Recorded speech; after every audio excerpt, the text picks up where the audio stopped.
Welcome back student. तो आज हम नेक्स्ट लेक्चर की तरफ चलते हैं और नेक्स्ट लेक्चर होगा उसके अंदर हम स्टडी करेंगे इक्वेशन ऑफ मोशन। इससे पहले वाले लेक्चर में हमने एक्सेलरेशन के बारे में स्टडी किया था और उसके कुछ न्यूमेरिकल्स देखे थे। आज का जो लेक्चर होगा वो कंप्लीट कवर करेगा इक्वेशन ऑफ मोशन के बारे में। चलिए टाइम ना वेस्ट करते हुए आगे बढ़ते हैं और आज का जो लेक्चर होगा उसके अंदर हम पढ़ेंगे equation of motion. Equation of motion, देखिए ये जो इक्वेशन ऑफ मोशन होती है ये बड़े इंपॉर्टेंट इक्वेशंस हैं और पूरी फिजिक्स के अंदर आपको इनका बहुत ही यूजेस मिलेगा। और साथ साथ ये पार्ट ऐसा है जहां से किसी कॉम्पिटिटिव एग्जाम में क्वेश्चंस आते हैं या बोर्ड एग्जाम, चाहे वो स्टेट बोर्ड या सीबीएसई बोर्ड हो या आईसीएसई बोर्ड हो, उस बोर्ड के अंदर भी पर्टिकुलर इस चीज से क्वेश्चन पूछे जाते हैं। इसलिए ये आपका समझना बहुत जरूरी हो जाता है। और कैसे इस पे न्यूमेरिकल पूछे जाते हैं, कुछ न्यूमेरिकल मैं यहाँ पे करवाऊंगा और बाद में कुछ अलग से एक दो वीडियो बना के आपको न्यूमेरिकल में सिखा दूंगा। बट इस टॉपिक के साथ कुछ ही न्यूमेरिकल जो कवर कर सकते हैं थोड़े से वो करूंगा और कंसेप्ट बताऊंगा कि कैसे इक्वेशन ऑफ मोशन को सोल्व करना है। आपको कैलकुलस मेथड से हम सोल्व करेंगे, मतलब इंटीग्रेशन मेथड से। तो कंप्लीट वीडियो के साथ बने रहिए। तो देखिए इक्वेशन ऑफ मोशन के अंदर जो सबसे पहली इक्वेशन है v is equal to u plus a t, इसको हम एक्सप्लेन करेंगे। सेकेंड जो इक्वेशन होगी उसको करेंगे v square s is equal to करेंगे s is equal to u t plus half a t square. Third जो इक्वेशन ऑफ मोशन होगी वो होगी v square is equal to you square plus 2as। ये three equation of motion आपको पढ़ाई जाती है, पर मैं एडिशनल एक इक्वेशन और पढ़ाऊंगा जिसको होंगे sn is equal to u plus a by 2 into 2n minus 1। यहाँ पे आपको अगर कहीं पे u मिल रहा है तो उसको कहते हैं इनिशियल वेलोसिटी। ये याद रखना स्टूडेंट, u का मतलब जो होता है वो होता है इनिशियल वेलोसिटी, v को हम लिखते हैं फाइनल वेलोसिटी से। ठीक है, u is initial velocity and v is final velocity, ऐसे इसको डिनोट किया जाता है। बेसिक से स्टार्ट करके मैं आपको बताऊंगा, कोई ऐसी जो हार्ड एंड फास्ट रूल आपके सामने नहीं होगा जिससे आपको प्रॉब्लम आएगी। तो सबसे पहले इक्वेशन ऑफ मोशन ड्राइव करना स्टार्ट करते हैं। First equation of motion is v is equal to u plus a t. This is the equation of motion. तो हमें पता है कि जब हमने इससे प्रीवियस लेक्चर में पढ़ा था वहां पे हमें पता है कि जो हमारी एक्सेलरेशन होती है, एक्सेलरेशन जो होती है वो किसके बराबर होती है, dv अपॉन dt के बराबर। We know that acceleration is dv upon dt, change in velocity upon time is called acceleration। इससे प्रीवियस वाला जो लेक्चर था उस लेक्चर में मैंने बताया था एक्सेलरेशन क्या होती है, यूनिफॉर्म एक्सेलरेशन क्या होती है, वेरिएबल एक्सेलरेशन, एवरेज एक्सेलरेशन, वो सब आपके सामने डिस्कस किया था। तो उसी के हिसाब से एक्सेलरेशन का formula dv upon dt, change in velocity upon total time interval. अब अगर मुझे पता है कि मुझे v निकालना है तो मैं इस v को एक तरफ लेके आता हूं और इसको इस तरफ लेके आता हूं, तो v is equal to a d t के बराबर हो जाएगा। ऐसा क्यों किया स्टूडेंट? ऐसा इसलिए किया है क्योंकि मुझे पता मुझे v को फाइंड आउट करना है। अगर मुझे v को फाइंड आउट करना है तो मैं dt को इस तरफ लेके आऊं, dv को एक तरफ कर लूं। अब ऐसी इक्वेशन आते ही मुझे क्या करना होगा, बाय इंटीग्रेशन। मेरा काम क्या हो जाता है, बाय इंटीग्रेशन। तो मैं इसका इंटीग्रेशन करूंगा dv का इंटीग्रेशन कहां तक कर सकता हूं, v इज द वेलोसिटी, हमें पता है acceleration is velocity upon time, और dv is the change in the velocity upon में चेंज इन टाइम। पहले वाला लेक्चर जिसका डिस्क्रिप्शन में लिंक डाल दूंगा, acceleration is change in velocity upon change in time. अब आपको पता है कि change in the velocity, velocity कहां से कहां चेंज हो सकती है, इनिशियल से फाइनल तक। अभी ये बताया था u का मतलब इनिशियल वेलोसिटी, v का मतलब फाइनल वेलोसिटी। तो वेलोसिटी कहां से कहां तक चेंज हो सकती है स्टूडेंट, इनिशियल वेलोसिटी से फाइनल वेलोसिटी तक चेंज हो सकती है। इज इक्वल टू में इंटीग्रेशन ऑफ a dt। अब आपको पता है कि जब कोई बॉडी रेस्ट के ऊपर है तो उस टाइम का उसका टाइम पीरियड कितना, 0, क्योंकि टाइम कहां से स्टार्ट होता है, 0 से। जैसे मैं घर से चलना स्टार्ट किया तो जब time t is equal to 0 से घर से चला, फिर मैं बाहर गया तो कुछ टाइम हो जाएगा, उस टाइम को मैं dt कह सकता हूं। तो हमेशा याद रखना वेलोसिटी जो है इनिशियल वेलोसिटी u और फाइनल वेलोसिटी v है। इसी प्रकार जब टाइम पीरियड स्टार्ट होता है वो 0 से स्टार्ट होके t तक जाता है। अगर कोई भी टाइम को नोट करते हैं तो 0 से स्टार्ट करते हैं। अब dv की वेलोसिटी का इंटीग्रेशन हो जाएगा v, u से v तक, क्योंकि जिस प्रकार dx का इंटीग्रेशन सोल्व करते हैं वो x के बराबर होता है, सिमिलरली dv का जब हम इंटीग्रेशन सोल्व करेंगे वो v आएगा। Is equal to acceleration constant आ गया क्योंकि हम यहाँ पे टाइम के रिस्पेक्ट में इंटीग्रेशन कर रहे हैं और एक्सेलरेशन के साथ कोई टाइम का कंपोनेंट है ही नहीं, इसलिए एक्सेलरेशन क्या हो जाती है, कांस्टेंट। अंदर बचेगा dt और dt का इंटीग्रेशन स्टूडेंट t। देखिए एक्सेलरेशन बार dt का इंटीग्रेशन t 0 से t तक। अब आपको पता है पहले अपर लिमिट पुट की जाती है v, फिर लोअर लिमिट u, ये हमने पुट कर दी। इज इक्वल टू में किसके बराबर हो जाएगा, एक्सेलरेशन। अपर लिमिट पुट करेंगे t, लोअर लिमिट पुट करेंगे -0, तो t -0 यहाँ पे क्या हो जाएगा, v minus u is equal to में a into t, a into 0 0 उसका कोई मतलब नहीं, तो velocity is equal to u plus a t. ये इक्वेशन ऑफ मोशन आ गई। जो फर्स्ट इक्वेशन ऑफ मोशन जो हमें ड्राइव करनी थी v is equal to u plus a t, हमने क्या किया, एक्सेलेरेशन का फार्मूला dv अपॉन dt, उसके बाद dv निकालना तो a इंटू डी टी, इसको इस तरफ लेके इंटीग्रेशन सोल्व करने के बाद हमारे पास फर्स्ट इक्वेशन ऑफ मोशन आ गई, जिसको हम क्या कहेंगे, v is equal to u plus a t. ये जस्ट इंटीग्रेशन है, कैलकुलस मेथड से आपको सिखा रहा हूं कि कैसे आपको ये निकालना है, और ये बड़ा ही इजी है, इसमें कुछ भी नहीं, आपको इंटीग्रेशन आता ही होगा, जस्ट थोड़ा सा इंटीग्रेशन है वो आपको सीखना चाहिए। न्यू कमर्स के लिए मैंने एक्सप्लेन कर दिया कि इंटीग्रेशन कैसे होता है, जैसे dx का इंटीग्रेशन x होता है, ठीक है। अब जो नेक्स्ट इक्वेशन ऑफ मोशन है वो इक्वेशन ऑफ मोशन सेकंड वाली है, जो second equation of motion s is equal to ut plus half a t, इसको एक्सप्लेन करेंगे हम, जैसे ये डिराइव की है। तो इसके डेरिवेशन के लिए सबसे पहले हमारे पास क्या होना चाहिए, हमें पता है कि velocity is equal to ds upon में dt होता है, डिस्प्लेसमेंट अपॉन टाइम। जैसे यहाँ पे एक्सेलरेशन वेलोसिटी अपॉन टाइम, मैं आपको बता दूं, देखिए s होता है डिस्प्लेसमेंट, अगर इस ds इज डिस्प्लेसमेंट, अगर मैं ds अपॉन dt कर दूं तो ये बन जाता है velocity student. ds is the displacement, ds upon dt इज वेलोसिटी। सिमिलरली अगर मैं dv अपॉन dt कर दूं तो ये बन जाता है एक्सेलरेशन। ऐसे चेन चलती है, डिस्प्लेसमेंट से वेलोसिटी में जाएंगे, वेलोसिटी से एक्सेलरेशन में जाएंगे। कैसे, डिफरेंशिएशन करके। अगर मैं डिस्प्लेसमेंट का डिफरेंशिएशन करूं तो वेलोसिटी, वेलोसिटी का डिफरेंशिएशन करूं तो एक्सेलरेशन, ठीक है स्टूडेंट, ऐसे होता है।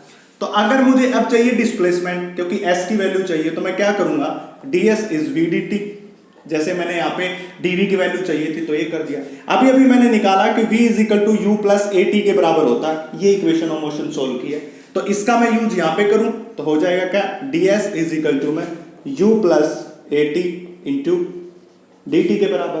अब क्या हो जाएगा, ds इज इक्वल टू, इसको अंदर डिस्ट्रीब्यूट करता हूं तो u D T plus a T D T, ये हो गया आपके पास। अब ऐसी इक्वेशन आते ही हमें क्या करना पड़ेगा, बाय इंटीग्रेशन, हमें इंटीग्रेशन का काम होता है, इंटीग्रेशन करना। तो यहाँ पे क्या हो जाएगा, ds। एक बात बताइए स्टूडेंट, जब कोई भी बॉडी रेस्ट के ऊपर है तो उसकी डिस्प्लेसमेंट जीरो, अगर कोई बॉडी चलेगी तभी तो उसके पास डिस्प्लेसमेंट आएगी। तो अगर कोई बॉडी रेस्ट पे है तो उसकी डिस्प्लेसमेंट जीरो, और कितनी हो सकती है, हो सकती है उसकी डिस्प्लेसमेंट s के बराबर। उसकी डिस्प्लेसमेंट किसके बराबर हो सकती है, s के बराबर, इज इक्वल टू, यहाँ पे हम करेंगे u इंटू डी टी, वही टाइम का जैसे यहाँ पे किया था 0 से t तक, क्योंकि स्टार्टिंग में टाइम 0 होता है, फिर कहां से लग जाता है t तक, प्लस साइन के साथ यहाँ पे हो जाएगा A T into D T, वही टाइम का 0 से t तक जाएगा, ऐसे इंटीग्रेशन, ठीक है। क्योंकि स्टार्टिंग में टाइम 0 होगा और उसके बाद जब टाइम बढ़ता चलेगा तो वो कहां तक जा सकता है, टाइम t तक, ठीक है। अगर मैं इसको यहाँ से अब कवर कर दूं, ये साफ कर दिया, आगे देखिए क्या होगा इसके बाद। ds का इंटीग्रेशन s, जैसे dx का इंटीग्रेशन x है तो ds का इंटीग्रेशन s, और कहां से कहां तक, 0 से s तक, ds का इंटीग्रेशन s, और 0 से s तक हम इसको क्या करेंगे, इंटीग्रेशन। सिमिलरली u यहाँ पे कांस्टेंट है तो मैं इसको बाहर निकाल लूं, अंदर बचेगा dt 0 से t तक। अब एक्सेलरेशन यहाँ पे कांस्टेंट है तो एक्सेलरेशन को बाहर निकालिए, अंदर बचा t dt और 0 से t तक इंटीग्रेशन। कुछ नहीं किया, यहाँ पे u को बाहर निकाला है, यहाँ पे a को बाहर निकाला, अंदर जो है वो टर्म रख दी। अब अपर लिमिट पुट करेंगे s, lower limit 0 is equal to ut, dt का इंटीग्रेशन क्या होगा, t, जैसे dx का इंटीग्रेशन x 0 से t तक, प्लस में एक्सेलरेशन। अब क्या होता है, t dt का इंटीग्रेशन, देखिए x dx का जो इंटीग्रेशन होता है वो क्या होता है, x 1 प्लस 1 डिवाइडेड बाय में 1 प्लस 1। इससे प्रीवियस लेक्चर में भी मैंने आपको सिखाया था कि इंटीग्रेशन कैसे सोल्व करते हैं। x की पावर 1 था तो इसमें 1 में 1 ऐड करके इसको नीचे लेके आते हैं, जैसे x की पावर 1 है तो इसमें 1 ऐड करो और जो भी क्वांटिटी यहाँ पे है उसको नीचे लेके आओ, यही हमें काम यहाँ पे करना। तो यहाँ पे क्या है, t की पावर 1 है तो यहाँ पे क्या होगा, t की power 1 plus 1 divided by 1 plus 1, और 0 से t तक इंटीग्रेशन। यहाँ पे क्या बचेगा, s बचेगा, u, अपर लिमिट पुट करेंगे t, लोअर लिमिट है 0, 0 को लिखने की जरूरत है नहीं, इंटू एक्सेलरेशन, ये क्या हो जाएगा, t स्क्वायर डिवाइड बाय 2 0 से t तक। s इज इक्वल टू में u into T plus sign के साथ a। अब क्या करेंगे, t अपर लिमिट यहाँ पे पुट करेंगे t का स्क्वायर, देखिए ये जो t है यहाँ पे पुट किया, डिवाइड बाय 2 माइनस, अब लोअर लिमिट है 0 तो 0 का स्क्वायर डिवाइड बाय 2, ये हो गया। अब क्या हो जाएगा, s इज इक्वल टू में ut plus a T square by 2, और ये क्या है, ये तो जीरो बन गया, जीरो को लिखने की जरूरत है ही नहीं, तो s is equal to ut plus half a t का स्क्वायर। ये equation second, this is the equation of motion second. कुछ भी नहीं किया, velocity ds upon dt, ds निकालेंगे तो v dt और v की value u plus at put कर देंगे, यहाँ पे पुट किया, इंटीग्रेशन सोल्व किया, और इंटीग्रेशन मैंने सोल्व करके आपको सिखा दिया कि कैसे आपको इंटीग्रेशन सोल्व करना है, और इसके बाद आपके पास इक्वेशन आ जाएगी s is equal to ut plus half at square. This is the equation of motion, second equation of motion है, और इसके बाद हम करेंगे थर्ड इक्वेशन ऑफ मोशन। अगर आपको कहीं से भी ये हो रहा है कि समझ नहीं आया, तो आप बार बार इसको बैक करके और देख सकते हो एक एक चीज को। अगर आपको इक्वेशन ऑफ मोशन अच्छे से आ गई तो आपके इसके कुछ न्यूमेरिकल्स होते हैं जिनमें इसका यूज होगा, आगे चलेंगे इस यूनिट में तो सब इन्हीं का यूज होगा इक्वेशन ऑफ मोशन का, तो आप इजीली कर सकते हो। अब हम करेंगे थर्ड इक्वेशन ऑफ मोशन। तो थर्ड इक्वेशन ऑफ मोशन के अंदर चलते हैं, और थर्ड इक्वेशन ऑफ मोशन हमारी है v square is equal to u square plus 2as। Third equation of motion is v square is equal to u square plus 2as. This is the equation number third.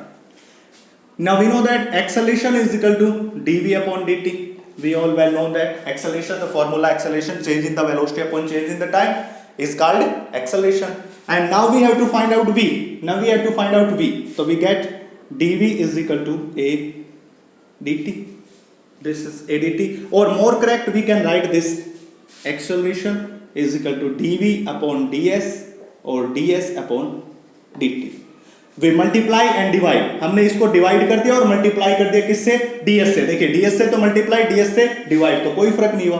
अब यहाँ पे क्या होगा, acceleration is equal to dv upon ds, और ds upon में dt क्या होता है, वेलोसिटी। स्टूडेंट मैंने पहले ही बताया था कि ds अपॉन dt, देखिए ये रहा, ds अपॉन dt इज वेलोसिटी, ds अपॉन dt, जैसे dv अपॉन dt क्या बनाता है, एक्सेलरेशन, ds अपॉन dt क्या बनाएगा, वेलोसिटी, तो ds अपॉन dt इज वेलोसिटी। अब मुझे क्या चाहिए, a ds is equal to v dv। इस ds को मैं ऊपर लेके गया तो a ds बना, इस तरह बचेगा v dv।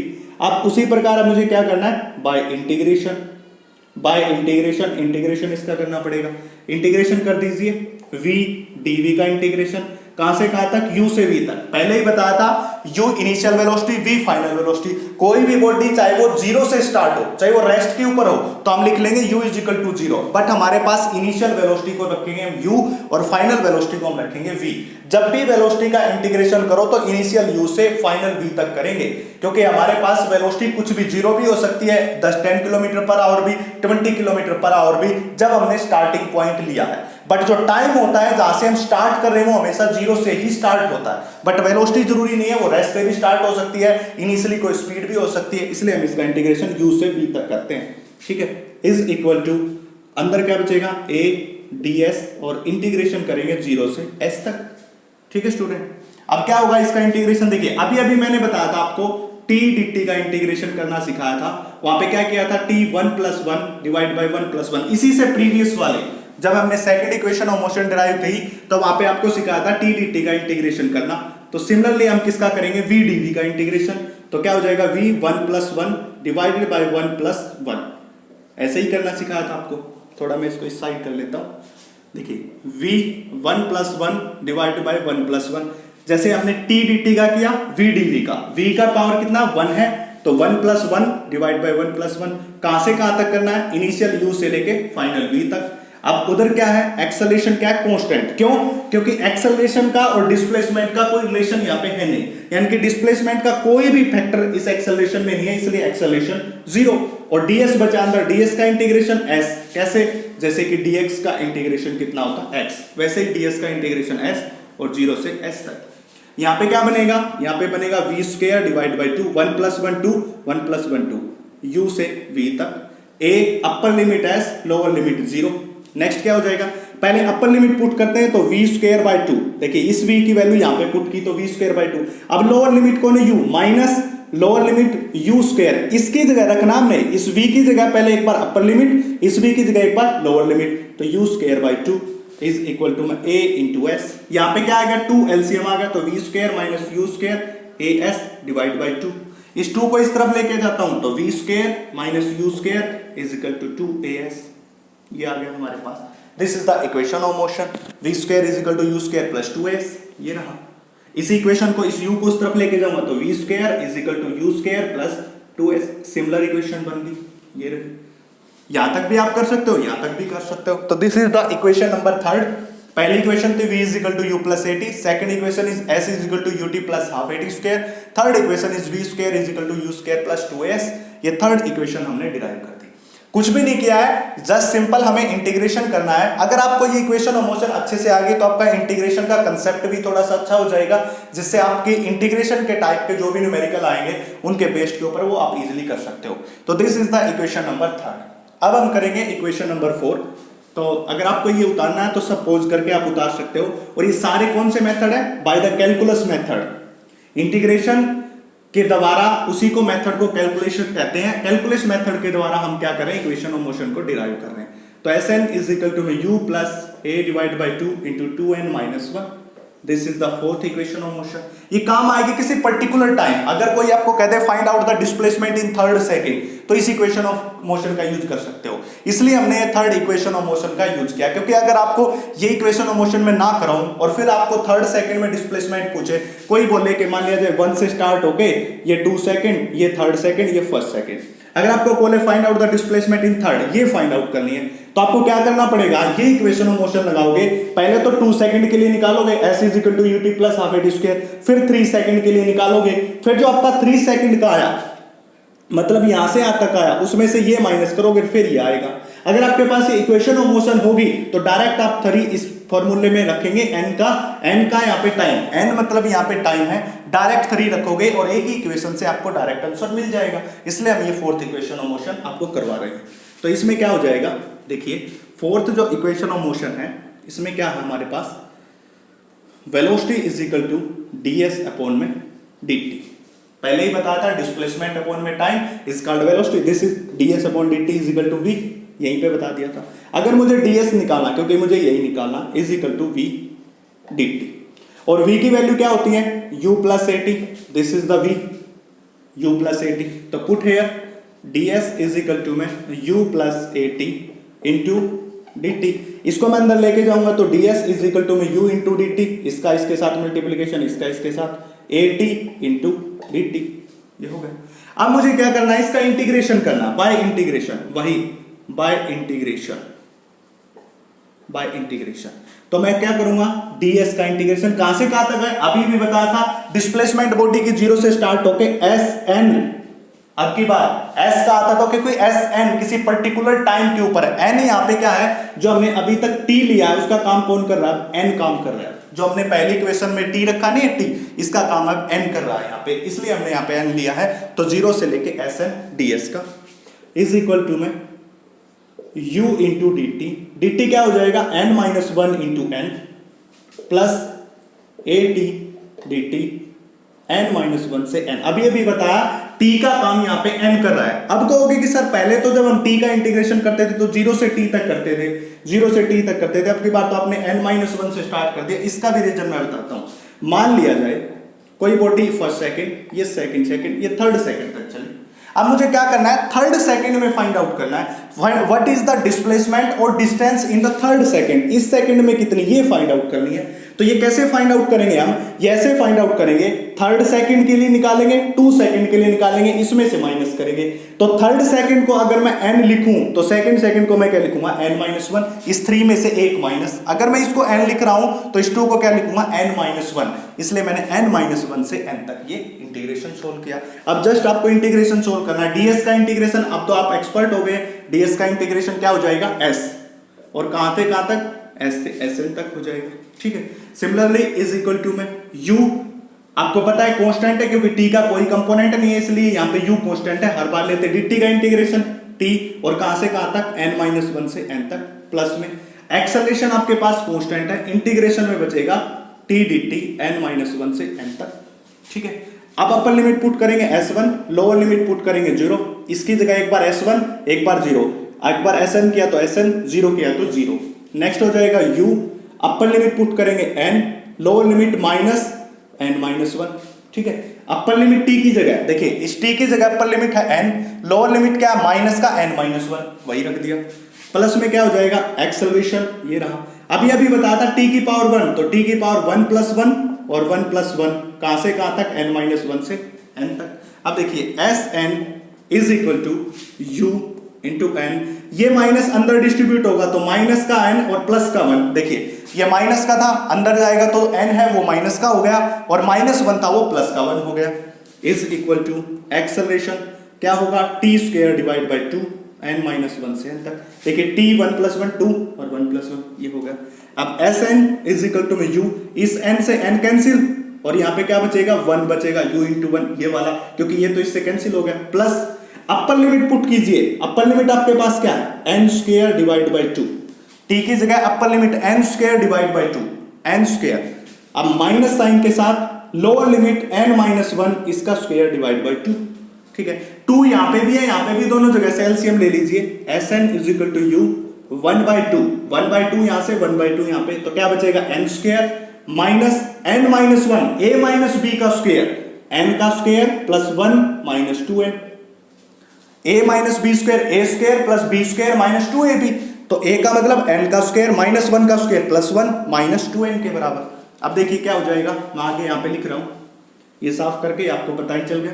अब S N is equal to में u plus 1/2 into N square, ये रहा। अब इस माइनस को अंदर लेके जाऊंगा तो एन स्क्वायर माइनस का, ये भी माइनस का, और ये किसका प्लस का, माइनस एन स्क्वायर माइनस 1 और प्लस का क्या हो जाएगा 2n। इस माइनस को अंदर ले गया, इस माइनस को अंदर, तो ये माइनस ये प्लस का, एन स्क्वायर से एन स्क्वायर माइनस, बचेगा क्या S N U plus 1/2 into A, यहां पे ए भी था स्टूडेंट, ये ए, ये रहा, ये ए वाला यहां पे आएगा, ये ए यहां पे आएगा, ए रख छोड़ दिया था ना, ये ए था, यहां पे भी आएगा, यहां पे भी आएगा, और यहां पे भी आएगा, तो यहां पे भी आएगा, इंटू 2n प्लस का है और इसमें से -1। This is the equation number 4। ये S N is equal to u plus a by 2 2n minus 1। अब आपको कोई बोले कि find out the displacement of body in 8 second, तो आप कैसे करोगे, n की वैल्यू 8 रख दोगे। ए बॉडी, जैसे कि आपको मैं बताऊं, ये आपको हो गया, आपने कुछ भी नहीं किया, इंटीग्रेशन किया, इंटीग्रेशन को सोल्व किया है, और सोल्व करने के बाद आपके पास इक्वेशन ऑफ मोशन आ गई। अब इसके कुछ मैं एग्जांपल आपको करवा देता हूं। देखिए सबसे पहला एग्जांपल, अगर कोई बॉडी बोले a body start from rest, एक body start from rest, a body start from rest, find out its displacement, find out its displacement in 8 second. आपको बोल रहा है कि 8वें सेकंड में उसकी डिस्प्लेसमेंट फाइंड आउट कीजिए। मतलब यहाँ पे आपको n की वैल्यू कितनी दे रहा, 8। इसका सॉल्यूशन अगर मैं देखूं, n की वैल्यू आपको यहाँ पे कितनी मिली, 8 मिली, क्योंकि उसने बोला कि 8 सेकंड में हमें डिस्प्लेसमेंट फाइंड आउट करनी है, तो n की वैल्यू आपके पास क्या आ गई, 8 आ गई। और आपको क्या है, रेस्ट से, स्टार्टिंग फ्रॉम रेस्ट, मतलब u की वैल्यू कितनी हो जाएगी 0। अगर कोई बॉडी रेस्ट से स्टार्ट हो रही है तो उसके लिए u की वैल्यू कितनी हो जाती है 0। हमेशा अपने माइंड में रखना, अगर आपको कोई बोल दे कि ए बॉडी स्टार्ट फ्रॉम रेस्ट, तो रेस्ट का मतलब होता है u इज 0, क्योंकि ये बॉडी रेस्ट के ऊपर थी। आपको कोई बोल दे a stone is drop from a height, a stone is drop from a height, अगर आपको कोई वर्ड दिखे ड्रॉप या आपको दिखे रेस्ट, तो दोनों का मतलब क्या है, उसकी इनिशियल वेलोसिटी क्या है, 0 है। n की वैल्यू 8, अभी आ गया S N is equal to u plus a by 2, और यहां पे आपको एक्सेलरेशन गिवन है 2 मीटर पर second square into 2n minus 1, ठीक है। अब u क्या हो गया, एस एन, n की वैल्यू 8, तो s 8 सेकंड, u की वैल्यू है 0, प्लस एक्सेलरेशन आपके पास है 2 डिवाइड बाई 2 इंटू n की वैल्यू कितनी है 8 माइनस 1, तो क्या हो जाएगा, s 8 इज 2 से 2 कैंसिल, 2 8 जा 16 माइनस 1 इज 15 मीटर, ये हो गया। अगर आपके पास ये फार्मूला ना होता तो आप क्या करते, सबसे पहले 8 सेकंड के लिए s is equal to half a t square, 8 second के लिए निकालते, फिर 7 सेकंड के लिए निकालते, और 8 सेकंड में से 7 सेकंड का माइनस करते, तब आपके पास आंसर आता। बट यहाँ पे डायरेक्ट आ गया, क्यों, क्योंकि इसके अंदर n-1 तक n से इंटीग्रेशन किया, n-1 से n अभी किया था ना, कहां से कहां तक, n-1 से n तक। तो ये शो कर रहा है कि अगर मैं 8 सेकंड में पूछ रहा, ये 8th के लिए, ये 7th के लिए है, दोनों चीज इसी के अंदर आ गई, इसी फार्मूले में सब कुछ उन्होंने पहले से ही दे दिया, इसलिए आपको अलग अलग करने की जरूरत नहीं है। और इस फार्मूले में हमने किया था 0 से t, इसलिए आपको करने की जरूरत है। आपको बच्चे कैसे करके आते हैं, कोई पूछता है कि 9 सेकंड में उसकी डिस्प्लेसमेंट बताओ, बच्चे ये फार्मूला लगाएंगे, s equal to half a t square, 2 रखा 9 रखा, सोल्व कर दिया। गलत हो जाएगा, कंपिटिटिव एग्जाम में आते आपके माइंड से खेलेगा। गलत क्यों हुआ, क्योंकि वहां से 0 से t तक इंटीग्रेशन था। अगर इस फार्मूले में पुट करोगे तो आपके लिए गलत नहीं होगा, ये यूज होता है। एक क्वेश्चन और देखते हैं इसके ऊपर और फिर इस लेक्चर को क्लोज करते हैं। क्वेश्चन है, एक टॉप बिल्डिंग है जिसकी हाइट है 20 मीटर, यहाँ पे एक बॉय खड़ा है और एक स्टोन को ड्रॉप करता है। किसको ड्रॉप करता है, स्टोन को ड्रॉप करता है। जी की वैल्यू आपको 10 मीटर पर सेकंड स्क्वायर गिवन है। अब आपसे क्या पूछ रहा है, आपसे ये पूछ रहा है कि velocity of stone when strike to ground, ये पूछ रहा है आपसे। क्या पूछ रहा है कि एक 20 मीटर की बिल्डिंग है, उस 20 मीटर की बिल्डिंग के टेरिस के ऊपर एक बच्चा खड़ा हुआ है, वो स्टोन को ड्रॉप करता है जहां पे जी की वैल्यू 10 मीटर पर सेकंड है। तो वेलोसिटी ऑफ हिटिंग, ये ग्राउंड है, इस ग्राउंड के ऊपर जब ये हिट करेगा तो यहां पे कितनी वेलोसिटी होगी, ये पूछ रहा है इस क्वेश्चन के अंदर। तो कैसे फाइंड आउट करेंगे स्टूडेंट इसको, अभी आपको इक्वेशन ऑफ मोशन करवाई है v is equal to u plus at, एक ये करवाई है, दूसरी आपको कराई v square is equal to u square plus 2s। अब कहोगे कि सर ये इक्वेशन क्यों नहीं यूज की, क्योंकि यहां पे भी वेलोसिटी है, यहां पे भी वेलोसिटी है। इसलिए नहीं की स्टूडेंट, क्योंकि यहां पे टाइम गिवन है और हमारे पास टाइम यहां पे है ही नहीं की। हमारे पास कौन है, g की वैल्यू है 10 मीटर पर सेकंड स्क्वायर, हमारे पास h हाइट जिसको s बोलते हैं उसकी वैल्यू है 20 मीटर, ये रही 20 मीटर, और हमें फाइंड आउट करना है कौन, v। और इनिशियली अभी बता, अगर कोई ड्रॉप होता है या फिर कोई बॉडी इनिशियली रेस्ट से स्टार्ट होती है, उसकी इनिशियल वेलोसिटी कितनी होती है, 0। पहले क्वेश्चन में बताया कोई बॉडी इनिशियली रेस्ट से स्टार्ट हो या कोई ड्रॉप हो तो वहां पे इनिशियल वेलोसिटी 0 होता है। तो ऐसा कौन सा फार्मूला इन चारों में से जिसमें सब बातें गिवन है, एक ही इक्वेशन है v square is equal to u square plus 2s। अगर मैं इसका यूज करता तो टाइम निकालता, टाइम हमारे पास गिवन नहीं इसलिए यूज किया। तो v स्क्वायर निकालना, u की वैल्यू कितनी स्टूडेंट, 0, इनिशियल 0 प्लस 2, एक्सेलरेशन मतलब g होता है वही एक्सेलरेशन। कोई भी